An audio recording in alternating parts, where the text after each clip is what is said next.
Hello friends, welcome to all. டிஎன்பிஎஸ்சியில் இதுவரைக்கும் நடந்த எக்ஸாமில் கேட்கப்பட்ட ஜென்ரல் ஸ்டடீஸ் கொஸ்டின் பேப்பர் தான் பார்த்துட்ருக்கோம். அந்த வகையில் 30 பேப்பர் கம்ப்ளீட் பண்ணியிருக்கோம். இது 31வது பேப்பர். இது வந்து 2024 நடந்த ஒரு தேர்வுக்கானதான். இதில் கேட்கப்பட்ட ஜிஎஸ் கொஸ்டின்ஸை பார்க்கலாம் வாங்க. ஃபர்ஸ்ட் கொஸ்டின், ஸ்டாக்ஹோம் மாநாட்டில் டேஸாம் ஆண்டு மனிதன் சுற்றுச்சூழலை உருவாக்கி வடிவமைக்கிறான் என அறிவிக்கப்பட்டது அப்படின்னு கேட்குறாங்க. அப்போ ஸ்டாக்ஹோம் மாநாடு வந்து மனிதன் சுற்றுச்சூழலை உருவாக்கி வடிவமைக்கிறான் அப்படின்னு சொல்லிட்டு அறிவிச்சிருக்காங்க. அது எந்த வருஷம்னா 1972 ஸ்டாக்ஹோம் மாநாடு 1972 நடைபெற்றிருக்கு. அதில் தான் மனிதன் சுற்றுச்சூழலை உருவாக்கி வடிவமைக்கிறான்னு சொல்லிட்டு அறிவிச்சிருக்காங்க. அடுத்ததான் சரியாக பொருந்தாதது கேட்குறாங்க. இதில் 1ம் 4ம் மட்டும்தான் பொருந்தாதது. 1ம் 4ம் பொருந்தாதது, 2ம் 3ம் பொருந்தக்கூடியதான். 2 என்னன்னு பார்த்தீங்கன்னா கேனரி நீரோட்டம். கேனரி நீரோட்டம் என்னன்னா சஹாரா பாலைவனத்தின் விரிவாக்கத்தில் தாக்கத்தை ஏற்படுத்துது. என்னன்னா கேனரி நீரோட்டம். அப்போ ஒயோஷியோ நீரோட்டம் அப்படின்றது வந்து ஹொக்கைடோ உலகின் மிகச்சிறந்த நீர் பிடித்தளமாக இருக்கு. ஹொக்கைடோ உலகின் மிகச்சிறந்த ஒரு மீன் பிடித்தளமாக இருக்கு. அடுத்ததான் தமிழ்நாடு பாதுகாப்பு தொழில்துறை வழித்தடத்தில் இணைக்கப்பட்டிருக்கலாம் நகரங்களை கேட்குறாங்க. தமிழ்நாடு பாதுகாப்பு தொழில்துறை வழித்தடம், அதில் 4 நகரங்கள் இணைக்கப்பட்டிருக்கும். அது என்னென்னு பார்த்தீங்கன்னா சேலம், கோயம்புத்தூர், ஓசூர், திருச்சிராப்பள்ளி. சேலம், கோயம்புத்தூர், ஓசூர், திருச்சிராப்பள்ளி. அடுத்ததான் இந்தியாவில் உள்ள இடம்பெயர்வு வேளாண்மையின் பல்வேறு பெயர்கள். ஒவ்வொரு மாநிலங்களில் இடம்பெயர்வு வேளாண்மை பல்வேறு பெயர்கள் அழைக்கப்படுது. அது எந்தெந்த மாநிலங்களில் என்னென்ன பெயர்கள் அழைக்கப்படுதுன்னு பார்த்தீங்கன்னா ஜூம் அப்படின்ற பேரில் அஸ்ஸாமில் அழைக்கப்படும், புனம் கிருஷின்ற பேரில் கேரளாவில் அழைக்கப்படும், போடு அப்படின்ற பேரில் ஆந்திர பிரதேசத்தில் அழைக்கப்படுது, பீவார் அப்படின்ற பேரில் மத்திய பிரதேசத்தில் அழைக்கப்படுது. ஜூம் அப்படின்னா அஸ்ஸாம், புனம் கிருஷி கேரளா, போடு ஆந்திர பிரதேசம், பீவார் மத்திய பிரதேசம். அடுத்ததான் தலைக்காற்றும் அந்த தலைக்காற்று வீசக்கூடிய பகுதிகள் எந்தெந்த பகுதிகளில் வீசுது அப்படி கேட்குறாங்க. லூ காற்று அப்படின்றது வந்து தார் பாலைவனத்தில் வீசக்கூடியது. லூ காற்று தார் பாலைவனம். ஃபான் காற்று அப்படின்றது வந்து ஆல்ப்ஸ் மலைத்தொடரில் வீசக்கூடியது. சின்னூக் அப்படின்றது வந்து ராக்கி மலைத்தொடர், ராக்கி சின்னூக். போரா அப்படின்றது வந்து இத்தாலியின் மத்திய தரைக்கடல். லூ தார் பாலைவனம், PAN Alps, Chinook rakhi, Bora இத்தாலியின் மத்திய தரைக்கடல். அடுத்ததான் சிரேஷ்டா திட்டம் எந்த ஒன்றிய அமைச்சகத்தால் உருவாக்கப்பட்டது? சிரேஷ்டா திட்டம் எந்த ஒன்றிய அமைச்சகத்தால் உருவாக்கப்பட்டது அப்படின்னா சமூக நீதி மற்றும் மேம்பாட்டுத்துறை அமைச்சகம். சமூக நீதி மற்றும் மேம்பாட்டுத்துறை அமைச்சகத்தால் சிரேஷ்டா திட்டம் உருவாக்கப்பட்டது. தமிழ்நாடு அரசு அறிவியல் ரீதியாக சிரோக்ரோவா தைஸ் என அழைக்கப்படுவது தமிழ்நாட்டில் உள்ள எது அப்படின்னு சொல்லி கேட்குறாங்க. சிரோக்ரோவா தைஸ் அழைக்கப்படுறது வந்து வண்ணத்தப்பூச்சி. வண்ணத்தப்பூச்சி தான் சிரோக்ரோவா தைஸ் அப்படின்னு சொல்லிட்டு அழைக்கப்படுது அறிவியல் ரீதியா. ஜனாதிபதி மாளிகைக்கும் இந்தியா கேட்டிற்கும் இடைப்பட்ட சாலை எப்படி அழைக்கப்படுது, அதாவது எப்படி பெயர் மாற்றப்பட்டிருக்கு அப்படின்னு பார்த்தீங்கன்னா கர்த்தவிய பாதைன்னு சொல்லிட்டு மாற்றப்பட்டிருக்கு. இந்த ராஜபாதை அது வந்து கர்த்தவிய பாதைன்னு சொல்லிட்டு மாற்றப்பட்டிருக்கு. ஜனாதிபதி மாளிகைக்கும் இந்தியா கேட்டிற்கும் இடைப்பட்ட சாலை. செயற்கை நுண்ணறிவின் தந்தை என கருதப்படுபவர் யார்? செயற்கை நுண்ணறிவின் தந்தை ஜான் மெக்கார்த்தி. ஜான் மெக்கார்த்தி தான் செயற்கை நுண்ணறிவின் தந்தை. 2023 ஆண்டு உலகக்கோப்பை சதுரங்க போட்டி அதில் 2ஆம் இடத்தை பிடித்தவர் யாருன்னா பிரக்யானந்தா. 2023 ஆண்டு நடைபெற்ற அந்த உலகக்கோப்பை சதுரங்க போட்டியில் 2ஆம் இடத்தை பிடிச்சவர் பிரக்யானந்தா. 2023 ஆண்டு தமிழ்நாடு அரசின் தகைசால் தமிழர் விருது பெற்றவர். 2023 ஆண்டு தமிழ்நாடு அரசின் தகைசால் தமிழர் விருது பெற்றவர் யாருன்னா கி வீரமணி. கி வீரமணி தகைசால் தமிழர் விருது 2023 ஆண்டு. கீழ்காண்பனவற்றுள் எந்த இந்திய நகரம் யுனெஸ்கோ கல்வி நகர பட்டியலில் இணைக்கப்பட்டிருக்கு? கீழ்காண்பனவற்றுள் எந்த இந்திய நகரம் வந்து யுனெஸ்கோவோட கல்வி நகர பட்டியலில் இணைக்கப்பட்டிருக்குன்னா திருச்சூர். கேரளாவில் இருக்கக்கூடிய திருச்சூர் அப்படின்றது தான் யுனெஸ்கோவோட கல்வி நகர பட்டியலில் இணைக்கப்பட்டிருக்கு. அடுத்து சென்னை மாணவர் மன்றம் அமைய காரணமாக இருந்தவர். சென்னை மாணவர் மன்றம் அமைய காரணமாக இருந்தவர் doctor S Dharmambal. Doctor S Dharmambal Chennai மாணவர் மன்றம் அமைய காரணமாக இருந்தவர். அடுத்த பெரியார் ஈவேரா தொடங்கிய செய்தித்தாள்கள் மற்றும் இதழ்களை தொடங்கிய அந்த வருஷத்தோட பொறுத்து சொல்லியிருக்காங்க. அப்போ குடியரசு, புரட்சி, பகுத்தறிவு, விடுதலை இது எல்லாமே வந்து பெரியார் அவங்க வந்து தொடங்கிய பத்திரிகைகள். அதில் குடியரசு அப்படின்றது வந்து 1925 தொடங்கியிருக்காங்க. புரட்சி 1933 தொடங்கியிருக்காங்க. பகுத்தறிவு 1934, விடுதலை 1935. குடியரசு 1925, புரட்சி 1933, பகுத்தறிவு 1934, விடுதலை 1935. உப்பு சட்டங்களை மீறியதற்காக அபராதம் கட்டிய முதல் பெண்மணி ருக்மணி லட்சுமிபதி. உப்பு சட்டங்களை மீறியதற்காக அபராதம் கட்டிய முதல் பெண்மணி ருக்மணி லட்சுமிபதி. அவங்க தான் அபராதம் கட்டியிருக்காங்க. சுபாஷ் சந்திர போஸ் இந்திய தேசிய காங்கிரசின் தலைவராக தேர்ந்தெடுக்கப்பட்ட ஆண்டு. நேதாஜி சுபாஷ் சந்திர போஸ் இந்திய தேசிய காங்கிரசின் தலைவராக தேர்ந்தெடுக்கப்பட்ட ஆண்டு 1938. 1938. கூற்று. மார்ச் 1931 நடந்த கராச்சி அமர்வு சர்தார் வல்லபாய் பட்டேல் தலைமையில் அடிப்படை உரிமைகள் மற்றும் கடமைகளின் ஒரு தீர்மானத்தை நிறைவேற்றியதோடு அல்லாமல் சுதந்திர இந்தியாவின் பொருளாதார கொள்கை பற்றிய ஒரு பார்வையை வழங்கியிருக்கு. சுதந்திர இந்தியாவோட ஒரு பொருளாதார கொள்கையை பற்றிய ஒரு பார்வை வழங்கியிருக்கு. காரணம், இந்த உரிமைகளும் சமூக மற்றும் பொருளாதார திட்டங்களும் உறுதி செய்வது யாதெனில் அரசியல் சுதந்திரம் மற்றும் பொருளாதார சுதந்திரம் என்பது பிரித்து பார்க்க முடியாத ஒன்று.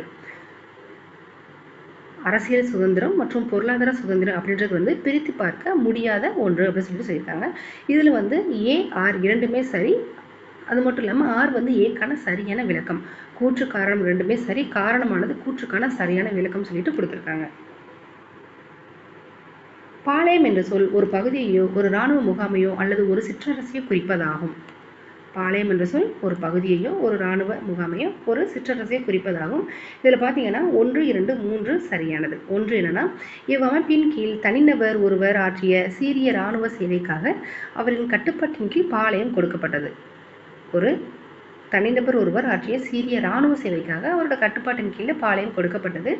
வாரங்களை சார்ந்த பிரதாபருத்தனின் ஆட்சி காலத்தில் தான் காக்கத்திய அரசர் இந்த பாளையக்காரர்கள் முறை முதல்ல நடைமுறைப்படுத்தப்பட்டது. வாரங்களை சார்ந்த பிரதாபருத்தனின் ஆட்சி காலத்தில் காகத்திய அரசில் இந்த பாளையக்காரர் முறை நடைமுறைப்படுத்தப்பட்டது. மதுரை நாயக்கராக 1529 பதவியேற்ற இந்த விஸ்வநாத நாயக்கர் அவர் தம் அமைச்சரான அரியநாதரின் உதவியோடு தமிழகத்தில் இந்த முறையை அறிமுகப்படுத்தியிருக்காரு. அப்போ 1, 2, 3 சரியானது. பரம்பரையாக 72 பாளையக்காரர்கள் தான் இருந்திருக்கக்கூடும். ஆனால் இங்கே 92 கொடுத்துருக்காங்க, தவறு. அப்போ 1, 2, 3 சரி. வடமேற்கு எல்லை மாகாணத்தில், அதாவது குடைக்கிட் மர்கர் இயக்கத்தை நடத்தியவர் யார்? குடைக்கிட் மர்கர் அப்படின்ற இயக்கத்தை நடத்தியவர் கான் அப்துல் காபர்கான். கான் அப்துல் காபர்கான். முத்ரா வங்கியின் முதன்மை நோக்கங்கள். முத்ரா வங்கியோட முதன்மை நோக்கங்கள் என்னன்னு பார்த்தீங்கன்னா 1, 3 சரி. அனைத்து சிறு நிதி வழங்கும் நிறுவனங்களை பதிவு செய்யணும். அனைத்து சிறு நிதி வழங்கும் நிறுவனங்களை பதிவு செய்யணும். குறுங்கடன் வழங்குவது நிலைத்தன்மை ஏற்படுத்தணும். குறுங்கடனை வழங்குவது நிலைத்தன்மை ஏற்படுத்தணும். 1, 3 மட்டும் சரியானது. HDI-1, HDI-2, HDI-3 மற்றும் HDI-4 என 4 விதமான மனித மேம்பாட்டு குறியீடுகளை உருவாக்குனவர் யாரு அப்படின்னா பிஸ்வஜித் குஹா. பிஸ்வஜித் குஹா அவர் தான் 4 விதமான மனித மேம்பாட்டு குறியீடுகளை உருவாக்கியவர் பிஸ்வஜித் குஹா. அடுத்து சரியான விடையை வரிசைப்படுத்த சொல்லியிருக்காங்க. இந்த வானவில் புரட்சியில தங்க புரட்சி அப்படின்னா பழங்கள் மற்றும் ஆப்பிள். தங்க புரட்சி பழங்கள் மற்றும் ஆப்பிள். சிவப்பு புரட்சி இறைச்சியும் தக்காளி. இறைச்சி தக்காளி சிவப்பு புரட்சி. வட்ட புரட்சி அப்படின்னா உருளைக்கிழங்கு. வட்ட புரட்சி உருளைக்கிழங்கு. வெள்ளி புரட்சினா முட்டை. வெள்ளி புரட்சி முட்டை. தங்க புரட்சினா பழங்கள் ஆப்பிள். சிவப்பு புரட்சினா இறைச்சி தக்காளி. வட்ட புரட்சி உருளைக்கிழங்கு. வெள்ளி புரட்சி முட்டை. அடுத்ததான், இந்தியாவில் உள்ள நில உடைமை முறைகளில் எது நிரந்தர சொத்துரிமை சட்டத்தை அறிமுகப்படுத்தியது? இந்தியாவில் உள்ள நில உடைமை முறைகளில் எது நிரந்தர சொத்துரிமை சட்டத்தை அறிமுகப்படுத்தியிருக்குன்னா நிலச்சுவாண்டார் முறை. நிலச்சுவாண்டார் முறை அப்படின்றது தான் நிரந்தர சொத்துரிமை சட்டத்தை அறிமுகப்படுத்தியிருக்கு. மாறும் ரொக்க இருப்பு விகிதம் என்பது பணவியல் கொள்கையில் ஒரு கருவி என்று முதலாக பரிந்துரைத்தவர் யாரு? மாறும் ரொக்க இருப்பு விகிதம் அப்படின்றது பணவியல் கொள்கையின் ஒரு கருவி அப்படின்னு சொன்னவர் J.M. கீன்ஸ். J.M. கீன்ஸ். ஆசியாவின் முதல் ஏற்றுமதி செயலாக்க மண்டலத்தை 1965 இந்திய அரசு எந்த இடத்துல துவக்கியது? ஆசியாவின் முதல் ஏற்றுமதி செயலாக்க மண்டலம் 1965 தான் தொடங்கியிருக்கு. அது எந்த இடத்துல இந்திய அரசு துவங்கியிருக்குன்னு பார்த்தீங்கன்னா காண்ட்லா. முதல்ல காண்ட்லால தான் தொடங்கியிருக்கு 1965. நிதி ஆயோக் கூற்றின்படி ஏற்றுமதி தயார் நிலை குறியீடு 2022 நிலையை வரிசைப்படுத்த சொல்லியிருக்காங்க. நிதி ஆயோக்கோட கூற்றின்படி ஏற்றுமதி தயார் நிலை குறியீடு 2022 அதை வரிசைப்படுத்தணும். முதலாவதா தமிழ்நாடு. அடுத்ததா மகாராஷ்டிரா. கர்நாடகா, குஜராத். தமிழ்நாடு, மகாராஷ்டிரா, கர்நாடகா, கடைசியா குஜராத். இதுதான் சரியான வரிசை. அடுத்து கீழ்காண்புகளை பொறுத்து சொல்லியிருக்காங்க. அதில் டவுன் சிண்ட்ரோம் அப்படின்றது 21 ட்ரைசோமி. 21 ட்ரைசோமி தான் டவுன் சிண்ட்ரோம். பட்டாவ் சிண்ட்ரோம் அப்படின்றது 13ஆம் ட்ரைசோமி. கிளைஃபெல்டர் சிண்ட்ரோம் அப்படின்றது XY ஆண்கள். XXY ஆண்கள். டர்னர் சிண்ட்ரோம் அப்படின்றது வந்து XO பெண்கள். XO பெண்கள். Down syndrome 21 trisomy. Patau syndrome 13 trisomy. Klinefelter syndrome XXY ஆண்கள். டர்னர் சிண்ட்ரோம் XO பெண்கள். அடுத்ததான் கொடுக்கப்பட்டுள்ள செல் உறுப்புகளில் எதில் ட்ரை கார்பாக்சிலிக் அமில சுழற்சி நடைபெறுகிறது? கொடுக்கப்பட்டுள்ள செல் உறுப்புகளில் எதில் ட்ரை கார்பாக்சிலிக் அமில சுழற்சி காணப்படுதுன்னா மைட்டோகாண்ட்ரியா. மைட்டோகாண்ட்ரியாவில் தான் ட்ரை கார்பாக்சிலிக் அமில சுழற்சி நடைபெறுது. அடுத்து பொருத்தமான இணை. இதில் எது பொருத்தமான இணைன்னு கேட்குறாங்க. 1, 3 மட்டும்தான் சரியானது. 1, 3 மட்டும்தான் சரியான இணை. கரிம அமிலங்கள்னா HCOOH CH3COOH இதுதான் கரிம அமிலங்கள். HCOOH CH3COOH. அடுத்து மூணாவது என்னன்னு பார்த்தீங்கன்னா ஒரு காரத்துவ அமிலங்கள் என்னன்னா HCl HNO3. HCl HNO3 1, 3 மட்டும் சரியானது. இதுதான் பொருத்தமான இணை. அடுத்து கூற்று. அணுக்கரு இணைவு வினையானது மிக அதிக வெப்பநிலை மற்றும் அதிக அழுத்தம் ஆகியவற்றில் மட்டுமே நடைபெறும். அணுக்கரு இணைவு வினை மிக அதிக வெப்பநிலையிலும் அதிக அழுத்தம் ஆகியவற்றில் மட்டும் நடைபெறும் கொடுத்துருக்காங்க. காரணம் அணுக்கரு வினையில் ஈடுபடும் அணுக்கரு துகள்கள் இரண்டும் நேர்மின் துகள்களாக இருக்கு. உயர் வெப்பநிலையில் மட்டுமே இந்த விலக்கு விசை உருவாக்கப்படுது அப்படின்னு சொல்லியிருக்காங்க. அப்போ ரெண்டுமே சரியானது, சரியான விளக்கமும் கூட. ரெண்டுமே சரி. கூற்று காரணம் இரண்டுமே சரி. காரணம் கூற்றுக்கான சரியான விளக்கம். அடுத்து கீழ்காணுவனவற்றில் எது வீராய்டுகள் பற்றிய தவறான கூற்று? தவறான கூற்றுன்னு கேட்குறாங்க. ஏன்னா 4வது கூற்று மட்டும் தவறு. RNA அதிக மூலக்கூறு எடை கொண்டது, அது மட்டும் தவறு. இதில் வந்து புரத உரையற்றவை சரி. ஓரிலை RNA கொண்டது சரி. தொற்றுநோய் உருவாக்குவவை சரி. 1, 2, 3 சரியானது. வீராய்டு பற்றிய தவறானதுன்னு பார்த்தீங்கன்னா RNA அதிக மூலக்கூறு எடை கொண்டது மட்டும் தவறு. அடுத்தா அமிலங்களை அதன் பயன்களோடு சரியாக பொறுத்து சொல்லியிருக்காங்க. இதில் வந்து சல்ஃபரிக் அமிலன்றது வந்து வாகன மின்கலன்களில் பயன்படுது. சல்ஃபரிக் அமிலம் வாகன மின்கலன்கள். சிட்ரிக் அமிலம் உணவுப் பொருட்களை பதப்படுத்துது. சிட்ரிக் அமிலம் உணவுப் பொருட்களை பதப்படுத்தும். கார்பானிக் அமிலம் வந்து காற்று அடைக்கப்பட்ட பானங்கள். காற்று அடைக்கப்பட்ட பானங்களில் கார்பானிக் அமிலம். டார்டாரிக் அமிலம் வந்து ரொட்டிச்சோடாவின் பகுதி பொருள். டார்டாரிக் அமிலம் வந்து ரொட்டிச்சோடாவின் பகுதி பொருள். சல்ஃபரிக் அமிலம் வாகன மின்கலன்கள். சிட்ரிக் அமிலம் உணவுப் பொருட்களை பதப்படுத்துதல். கார்பானிக் அமிலம் காற்று அடைக்கப்பட்ட பானங்கள். டார்டாரிக் அமிலம் வந்து ரொட்டிச்சோடாவின் பகுதி பொருள். அடுத்து கீழ்காணுவனவற்றை பொறுத்து சொல்லியிருக்காங்க. இதில் பைலேரியா அப்படின்றது என்னன்னா நிணநீர் சுரப்பிகள் வீக்கமடைதல். நிணநீர் சுரப்பிகள் வீக்கமடைதான் பைலேரியா. பொண்ணுக்கு வீங்கி அப்படின்னா மேலெண்ண சுரப்பியில வீக்கமிடுதல். அதாவது மேலெண்ண சுரப்பியில வீக்கம் ஏற்படுதான் பொண்ணுக்கு வீங்கி. டெங்கு அப்படின்றது வந்து இரத்த தட்டுகளோட எண்ணிக்கை குறையிறதா டெங்கு. இரத்த தட்டுகளின் எண்ணிக்கை குறைதல். எய்ட்ஸ் அப்படின்றது வந்து உடலில் தடைக்காப்பு மண்டலம் பலவீனமடைதல். உடலின் தடைக்காப்பு மண்டலம் பலவீனமடைதல். அடுத்து கீழ்காணுவனவற்றுள் எந்த கூற்றுக்கள் தவறானதுன்னு கேட்குறாங்க. இதில் தவறானது பார்த்தீங்கன்னா 2, 4 மட்டும் தவறு. 2, 4 தவறு. 1, 4 1, 3 சரி. 2, 4 தவறு.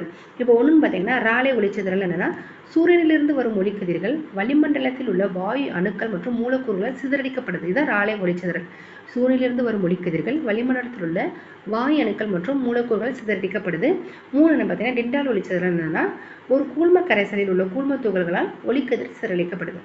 ஒரு கூழ்ம கரைசலில் உள்ள கூழ்ம துகள்களால் ஒளிக்கதிர்கள் சிதறலடிக்கப்படுகிறது தான் டிண்டால் ஒளிச்சிதறல். அப்போ ராலே ஒளிச்சிதறல் டிண்டால் ஒளிச்சிதறல் ரெண்டும் சரியானது. அடுத்து சரியான இணையை தேர்வு செய்க. இதில் வந்து 1, 3 மட்டும் சரி. 1, 3 மட்டும்தான் சரியானது. முக்கிய பிரதான் அப்படின்றது வந்து பிரதம மந்திரி. முக்கிய பிரதான் பிரதம மந்திரி. நியாயதீஷ் அப்படின்றது வந்து தலைமை நீதிபதி. நியாயதீஷ் தலைமை நீதிபதி. முக்கிய பிரதான் பிரதம மந்திரி. நியாயதீஷ் தலைமை நீதிபதி. 1, 3 சரி. அடுத்து கீழ்கண்டவற்றில் தவறான இணை கேட்டிருக்காங்க. தவறான இணைன்னு பார்த்தீங்கன்னா 1, 4 தவறு. அப்போ 2, 3 சரி. கஜுராஹோ அது வந்து இந்து கோயில். தீனிலாஹி அக்பர். தீனிலாஹி அக்பர் கொண்டு வந்திருப்பாரு. கஜுராஹோ இந்து கோயில். தீனிலாஹி அக்பர். அப்போ 2, 3 சரியான இணை. 1, 4 மட்டும் தவறானது. அடுத்து இந்திய வெளியுறவு கொள்கையின் அடிப்படை கருத்துக்கள். இந்திய வெளியுறவு கொள்கையின் அடிப்படை கருத்துக்கள் என்னன்னா 1, 2, 4 தேசிய நலனை பேணணும். அடுத்து உலக அமைதியை எய்தணும். அடுத்து ஆயுத குறைப்பு. தேசிய நலனை பேணுதல், உலக அமைதியை ஏற்றுதல், ஆயுத குறைப்பு. இது 3 தான் என்னன்னா வெளியுறவு கொள்கையின் அடிப்படை கருத்துக்கள். அடுத்து திருக்குறள் இயற்றப்பட்ட போது ஆட்சியில் இருந்ததாக கூறப்படும் ஆட்சியாளர்கள். திருக்குறள் இயற்றப்பட்ட போது ஆட்சியில் இருந்ததாக கூறப்படும் ஆட்சியாளர்கள் என்ன கலெக்டர்கள். கலெக்டர்கள் காலத்தில் தான் திருக்குறள் இயற்றப்பட்டது அப்படின்னு சொல்லிட்டு சொல்லுவாங்க. அடுத்து பொறுத்துக. பாபர் முதலாம் பானிபட் போர் 1826 பாபர். ஷெர்ஷா சூர்மரபு. சூர்மரபு ஷெர்ஷா. அக்பர் இரண்டாம் பானிபட்டு போர். அடுத்து ஷாஜஹான் தாஜ்மஹால் கட்டியிருப்பார். பாபர் முதல் பானிபட்டு போர், ஷெர்ஷா சூர்மரபு, அக்பர் இரண்டாம் பானிபட்டு போர், ஷாஜஹான் தாஜ்மஹால். அடுத்து வெண்கலத்தால் ஆன நடமாடும் பெண்ணின் சிலை கிடைத்த இடம் எங்கன்னா மொஹஞ்சதரோ. ஒரு வெண்கலத்தால் செய்யப்பட்ட நடமாடும் பெண்ணின் சிலை வந்து மொஹஞ்சதரோல தான் எடுக்கப்பட்டுச்சு. அடுத்து பின்வருவற்றில் எவை சரியாக பொருத்தப்பட்டிருக்கு? இதில் 3 மட்டும்தான் சரியானது. கிலா தரிசு நிலங்கள், கிலா அப்படின்னு அழைக்கப்படுது, தரிசு நிலங்கள் அழைக்கப்படுது, அது மட்டும் தான் சரியானது. அடுத்த கூற்று, இந்தியா ஒரு மதச்சார்பற்ற நாடு. காரணம், இந்தியா பல மதங்களின் தயங்கமாகவும் பல மதங்களின் புகலிடமாகவும் இருக்கு. அப்போ இரண்டுமே சரியான விளக்கம். அதனாலதான் இந்தியா ஒரு மதச்சார்பற்ற நாடா அழைக்கப்படுது. ஏன்னா பல மதங்களோட தாயகமாகவும் பல மதங்களோட புகலிடமாகவும் இருக்கு. அடுத்து, எந்த உறுப்பின்படி நாடாளுமன்ற உறுப்பினர் எவரேனும் இந்தி மற்றும் ஆங்கிலம் தெரியாதவராக இருப்பின் அவர் தனது தாய்மொழியிலேயே உரையாற்ற அவைத்தலைவர் அனுமதிக்கலாம் சொல்றது உறுப்பு 120. உறுப்பு 120 தான் என்ன சொல்லுதுன்னா, நாடாளுமன்ற உறுப்பினர் அவர் வந்து இந்தி மற்றும் ஆங்கிலம் தெரியாதவர்களாக இருந்தால் கூட அவர் தன்னோட தாய்மொழியில உரையாற்றலாம்னு சொல்லிட்டு ஆர்டிகல் 120 சொல்லுது. அடுத்து, இந்திய அரசியலமைப்பின் எந்த உறுப்பின்படி தேசிய அவசர நிலை உருவாக்கப்படுது அப்படின்னா உறுப்பு 352. உறுப்பு 352 தான் தேசிய அவசர நிலையை குறிப்பிடுது. அடுத்து, சரியான பொருத்தங்கள். இதுல வந்து 1, 2, 4 சரி. 1, 2, 4. போக்சோ சட்டம் 2012. குழந்தைகளுக்கான உதவி மைய எண் 1098. அடுத்த கல்வி உரிமை சட்டம் 2009. அப்போ 1, 2, 4 சரியானது. அடுத்து, கீழ்காணும் கூற்றுகளில் தவறான ஒன்று. கீழ்காணும் கூற்றுகளில் தவறானது. நீதிமன்றங்கள் திட்டம் 2000 ஆண்டு தொடங்கப்பட்டது, அது மட்டும் தவறானது. லோக் அதாலத் விரைவான நீதியை வழங்க அமைக்கப்பட்டது சரி. விரைவான நீதி வழங்குறதுக்கு அமைக்கப்பட்டது லோக் அதாலத். அப்போ குடும்பம் தொடர்பான சட்ட விவகாரங்களை குடும்ப நீதிமன்றம் கையாளுகிறது, சரியானது. நடமாடும் நீதிமன்றங்கள் கிராமப்புற மக்களுக்கு இடர்களை தீர்க்கும், சரியானது. 1, 2, 3 சரியான, 4 மட்டும் தவறு. அடுத்து, 74வது அரசமைப்பு சட்ட திருத்தத்தின்படி நகராட்சிகள் அதிகாரமும் பொறுப்பும் இடம்பெற்றுள்ள அட்டவணை எது? 12வது அட்டவணை. அதாவது நகராட்சியோட அதிகாரமும் பொறுப்பும் எந்த அட்டவணையில அமைக்கப்பட்டிருக்குன்னா 12. எந்த சட்டத்திருத்தத்தின்படி? 74வது சட்டத்திருத்தத்தின்படி. இந்திய அரசியலமைப்பின் உறுப்பு 31A எந்த சட்டத்திருத்தத்தின் மூலம் நீக்கப்பட்டு உறுப்பு 307 சேர்க்கப்பட்டிருக்கு அப்படின்னா 44வது சட்டத்திருத்தம், சொத்துரிமை. 44வது சட்டத்திருத்தத்தின்படி தான் உறுப்பு 31A நீக்கப்பட்டு 307 சேர்க்கப்பட்டிருக்கும். மதராஸ் மாகாணத்தை தமிழ்நாடு என பெயர் மாற்ற கோரி தியாகி சங்கரலிங்கனார் எத்தனை நாட்கள் உண்ணாவிரதம் இருந்தார்னா 76 நாட்கள் உண்ணாவிரதம் இருந்து இறந்திருப்பாரு. எதுக்காக அப்படின்னா தமிழ்நாடு அப்படின்னு சொல்லிட்டு பெயர் மாற்ற கோரி தியாகி சங்கரலிங்கனார். அடுத்ததான் சரியான பொருத்தம். இதுல வந்து 1, 3 மட்டும் சரி. சர்க்காரியா குழு எப்போ அமைச்சாங்கன்னா 1973. சர்க்காரியா குழு 1973. புஞ்சி குழு 2007. புஞ்சி குழு 2007 தான் சரியானது. தமிழ்நாடு அரசின் சுகாதாரம் மற்றும் குடும்ப நலத்துறையானது தமிழ்நாடு நகர்ப்புற சுகாதார பாதுகாப்பு திட்டத்தை சுகாதாரத்துறையில் டேஸ் நிதியுதவியுடன் செயல்படுத்தி வருகிறது அப்படின்னா ஜப்பான்.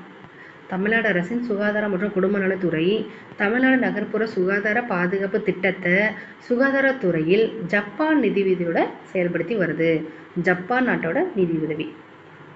பின்வரும் கிராமங்கள்ல எது சிறந்த உலக சுற்றுலா கிராமமாக ஐக்கிய நாடுகளின் உலக சுற்றுலா அமைப்பு தேர்ந்தெடுத்தது அப்படின்னா போச்சம்பள்ளி கிராமத்தை தான் சிறந்த உலக சுற்றுலா கிராமமாக ஐக்கிய நாடுகளின் உலக சுற்றுலா அமைப்பு தேர்ந்தெடுத்திருக்கு, போச்சம்பள்ளி அப்படின்ற இடத்தை. பின்வரும் விவசாய நிலங்களை தமிழ்நாட்டின் சரியான பகுதிகளுடன் பொருத்தவும் சொல்லியிருக்காங்க. அதில் 2, 3, 1. அதாவது தீவிர தன்னிறைவு வேளாண்மை அப்படின்னா தமிழ்நாட்டின் சில பகுதிகள் தவிர்த்து அனைத்து பகுதிகளும் பின்பற்றப்படுது. என்னன்னா தீவிர தன்னிறைவு வேளாண்மை. தமிழ்நாட்டின் சில பகுதிகளை மட்டும் விட்டுட்டு அனைத்து பகுதிகளும் பின்பற்றப்படுது தீவிர தன்னிறைவு வேளாண்மை. தோட்ட வேளாண்மை அப்படின்றது வந்து மேற்கு மற்றும் கிழக்கு தொடர்ச்சி மலை சரிவுகளில் பண்றாங்க. என்னன்னா தோட்ட வேளாண்மை. அடுத்து கலப்பு வேளாண்மை அப்படின்னா காவிரி மற்றும் தென்பெண்ணை ஆற்றுப்படுகைகளில் இந்த கலப்பு வேளாண்மை பண்றாங்க. தீவிர தன்னிறைவு வேளாண்மை தமிழ்நாட்டின் சில பகுதிகள் தவிர்த்து அனைத்து பகுதிகளும் பின்பற்றப்படுது. தோட்ட வேளாண்மை மேற்கு மற்றும் கிழக்கு தொடர்ச்சி மலைச்சரிவுகளில் பண்றாங்க. கலப்பு வேளாண்மை காவிரி மற்றும் தென்பெண்ணை ஆற்றுப்படுகைகளில் பண்றாங்க கலப்பு வேளாண்மை. அடுத்ததான் 2011 மக்கள் தொகை கணக்கெடுப்பின்படி மாநிலத்தில் 1 சதுர கிலோமீட்டர்ல மக்கள் தொகை அடர்த்தி என்னவா இருக்கு அப்படின்னா 555 இருக்கு. 2011 மக்கள் தொகை கணக்கின்படி 1 சதுர கிலோமீட்டர்ல 555 பேர் வாழ்றாங்க. தமிழ்நாடு நகர்ப்புற சுகாதார திட்டத்திற்கான ஜப்பான் பன்னாட்டு கூட்டுறவு முகமை மற்றும் தமிழ்நாடு அரசின் பங்களிப்பு விகிதம் எப்படின்னா 85:15 இருக்கு. தமிழ்நாடு நகர்ப்புற சுகாதார திட்டத்திற்கான ஜப்பான் நிதி உதவி திட்டம் தான் அங்கே பயன்படுத்தப்படுது. அதில் வந்து ஜப்பான் வந்து 85%, தமிழ்நாடு 15%. பின்வருவனவற்றில் எண்ணும் எழுத்தும் பணியின் நோக்கம். எண்ணும் எழுத்தும் திட்டம் அதோட பணியின் நோக்கம் என்னன்னா 2025க்குள் அடிப்படை இலக்கியம் மற்றும் எண்களை உறுதி செய்யணும். 2025க்குள் அடிப்படை இலக்கியம் மற்றும் எண்களை உறுதி செய்யணும். 8 வயதிற்குள் தமிழ்நாட்டில் உள்ள அனைத்து மாணவர்களுக்கும் புரிந்து கொண்டு படிக்க முடியும். 8 வயசுக்குள்ள தமிழ்நாட்டில் உள்ள அனைத்து மாணவர்களும் புரிந்து கொண்டு படிக்க இயலும். அப்போ 1, 2 மட்டும் சரி. இதுதான் எண்ணும் எழுத்தும் திட்டத்தோடைய நோக்கம். அன்னபூர்ணா திட்டத்திற்கு விண்ணப்பிப்பவர்கள் டேஸ் வயதுடையவராக இருக்க வேண்டும் அப்படின்னா 65 வயதுடையவராக இருக்கணும். அன்னபூர்ணா அந்த திட்டத்துக்கு விண்ணப்பிக்கிற வந்து 65 வயதுடையவராக இருக்கணும். பின்வருவனவற்றில் எவை தமிழ்நாட்டின் காலனித்துவ எதிர்ப்பிற்காக நடைபெற்ற போராட்டம் இல்லை. அதில் தென்னிந்திய புரட்சி, முதல் பாளையக்கார புரட்சி, வேலூர் கழகம் எல்லாமே வந்து காலனித்துவ எதிர்ப்பிற்காக நடைபெற்றது. அதில் பெரும் புரட்சி மற்றும் காலனித்துவ எதிர்ப்பிற்காக நடைபெற்றது கிடையாது. மாற்றுத்திறனாளிகளின் உரிமைகளுக்காக ஐநா மாநாடு எந்த ஆண்டு நடைபெற்றது அப்படின்னா மே 3ஆம் தேதி 2008. இதுதான் மாற்றுத்திறனாளிகளின் உரிமைகளுக்கான ஐநா மாநாடு 2008 நடைபெற்றுச்சு, மே 3. கூற்று. பொதுவாக சமூக நீதியின் நடைமுறை இலட்சியங்கள் ஒரு குறிப்பிட்ட மாநிலத்திலோ அல்லது சமூகத்திலோ சமூக நீதியின் ஒரு குறிப்பிட்ட கருத்தை உணரும் முயற்சியை குறிக்குது. காரணம், அத்தகைய இலட்சியங்களின்படி அவை பின்பற்றப்படும் வரலாற்று மற்றும் கலாச்சார சூழ்நிலைகளுடன் மாறுபடும். அப்போ கூற்று காரணம் இரண்டுமே சரி. காரணமானது கூற்றை சரியாக விளக்குது. இரண்டுமே சரியானது. அடுத்து சரியான இணையை தேர்வு செய்க. இதில் வந்து 1, 2 மட்டும் சரி. 1000 விளக்கு மக்கிஸ் தோட்டம். 1000 விளக்குல மக்கிஸ் தோட்டம். அடுத்து 2 பக்ருதீன் தியாப்ஜி இந்திய தேசிய காங்கிரசின் 3வது மாநாடு. தலைவர் பக்ருதீன் தியாப்ஜி. 1, 2 மட்டும் சரி. வள்ளுவரின் வாக்குப்படி மனித குலத்திற்கே சிறந்த அணிகலன் விளங்கக்கூடியது இன்சொல். மனித குலத்திற்கே சிறந்த அணிகலன் இன்சொல். எந்த இணை தவறுன்னு கேட்குறாங்க. அதில் 2, 3 மட்டும் தவறு. அப்போது ராபர்ட் கால்டுவெல் திராவிட அல்லது தென்னிந்திய மொழிக்கும் ஒப்பீட்டு இலக்கணம் அப்படின்னு நூலை எழுதியிருப்பாரு. ராபர்ட் கால்டுவெல் சரியானது. ஈவேரா பெரியார் அப்படின்னு புரட்சி அப்படின்ற ஒரு பத்திரிகை வெளியிட்டிருப்பார். அப்போ 1, 4 சரி. 2, 3 மட்டும் தவறு. அயோத்திதாச பண்டிதர் தொடங்கிய வாராந்திர பத்திரிகையின் பெயர் ஒரு பைசா தமிழன். ஒரு பைசா தமிழன் அப்படின்ற வாராந்திர பத்திரிகை தொடங்கியவர் அயோத்திதாச பண்டிதர். தவறான இணைன்னு கேட்குறாங்க. இதில் 2, 3 மட்டும் தவறு. அப்போ 1, 4 சரி. WIA அப்படின்னா இந்திய பெண்கள் சங்கம். WIA இந்திய பெண்கள் சங்கம், உமன்ஸ் இந்தியா அசோசியேஷன். அடுத்து 4வது சரி. SILF அப்படின்னா தென்னிந்திய நல உரிமை சங்கம். தென்னிந்திய நல உரிமை சங்கம், சவுத் இந்தியன் லிபரேஷன் ஃபெடரேஷன். அடுத்ததா தவறான இணையை தேர்வு செய்ய சொல்லியிருக்காங்க. இதில் எது தவறுன்னு கேட்குறாங்க. இதில் தவறு வந்து 2, 4 மட்டும் தவறு. 1, 3 சரி. தீர்க்ககிரி என்பது தீரன் சின்னமலையின் உண்மையான பெயர். அது சரியானது. திப்புவின் இறப்பிற்கு பின் ஓடாநிலை என்ற இடத்தில் ஒரு கோட்டையை கட்டினார். திப்புவின் இறப்பிற்கு அடுத்ததா ஓடாநிலை அப்படின்ற பகுதியில் ஒரு கோட்டையை கட்டியிருப்பார். அப்போ 1, 3 சரி. 2, 4 மட்டும் தவறு. அடுத்ததா கீழ்கணவற்றை பொறுத்துக. இதில் சுதேசிமித்திரன் அப்படின்றது வந்து ஜி சுப்பிரமணியம். சுதேசிமித்திரன் ஜி சுப்பிரமணியம். சென்னை மகாஜன சபை பி ரங்கையா. சென்னை மகாஜன சபை பி ரங்கையா. சென்னை திராவிட சங்கம் சி நடேசனார். சென்னை திராவிட சங்கம் சி நடேசனார். உப்பு சத்தியாகிரகம் ராஜாஜி. உப்பு சத்தியாகிரகம் ராஜாஜி. இதுதான் ஆப்ஷன் சி தான் சரி. ஆப்ஷன் டி சரியான விடை. என்னென்னா சுதேசிமித்திரன் ஜி சுப்பிரமணியம், சென்னை மகாஜன சபை பி ரங்கையா, சென்னை திராவிட சங்கம் சி நடேசனார், உப்பு சத்தியாகிரகம் ராஜாஜி. திருநாவுக்கரசர் கல்வியில் கரையில்லாத அப்படின்னு குறிப்பிடப்பட்ட நகரம் என்னன்னா காஞ்சி. திருநாவுக்கரசர் வந்து காஞ்சி நகரத்தை கல்வியில் கரையில்லாத நகரம் சொல்லியிருப்பாரு. மாங்குளம் தமிழ் பிராமி கல்வெட்டில் குறிப்பிடப்பட்டிருக்கும் பெயர் என்னன்னா நெடுஞ்செழியன். மாங்குளம் தமிழ் பிராமி கல்வெட்டில் குறிப்பிடப்பட்டிருக்கும் பெயர் என்னன்னா நெடுஞ்செழியன் அப்படின்ற பேர் குறிப்பிடப்பட்டிருக்கு. அடுத்ததா ஆதிச்சநல்லூர் அகழாய்வு மாதிரிகள் தற்பொழுது எந்த அருங்காட்சியகத்தில் இருக்கு அப்படின்னா பெர்லின். ஆதிச்சநல்லூர் அகழாய்வு மாதிரிகள் தற்பொழுது பெர்லின் அருங்காட்சியகத்தில் உள்ளது. பயனில் சொல் பாராட்டுவானை வள்ளுவர் எவ்வாறு அழைக்கிறார்? பயனில் சொல் பாராட்டுவானை வள்ளுவர் வந்து மக்கட்பதறி அப்படின்னு சொல்லிட்டு அழைக்கிறாரு. மக்கட்பதறி அப்படின்னு சொல்லிட்டு அழைக்கிறாரு. 1860 முதன்முறையாக திருமண வயது சட்டம் இயற்றப்பட்டது. அந்த பெருமைக்குரியவர் யாருன்னா ஈஸ்வரச்சந்திர வித்யாசாகர். 1860 திருமண வயது சட்டம் இயற்றப்பட்டது. அதற்கு காரணமானவர் ஈஸ்வரச்சந்திர வித்யாசாகர். வேந்தருக்கு இயல்பாக இருக்க வேண்டிய 3 பண்புகளாக வள்ளுவர் குறிப்பிடுவது என்னன்னா அச்சமின்மை, கொடை அறிவு, உள்ளத்தின் ஊக்கம். அச்சமின்மை, கொடை அறிவு, உள்ளத்தின் ஊக்கம். அடுத்ததா மதிப்பெற்ற மைனர் நாவலாசிரியர். மதிப்பெற்ற மைனர் அதோட நாவலாசிரியர் கோதை நாயகி. மதிப்பெற்ற மைனர் அந்த நாவலுடைய ஆசிரியர் கோதை நாயகி. திருவள்ளுவ பயன் அப்படி குறிப்பிட்டவர் நச்சினார் கிணியன்.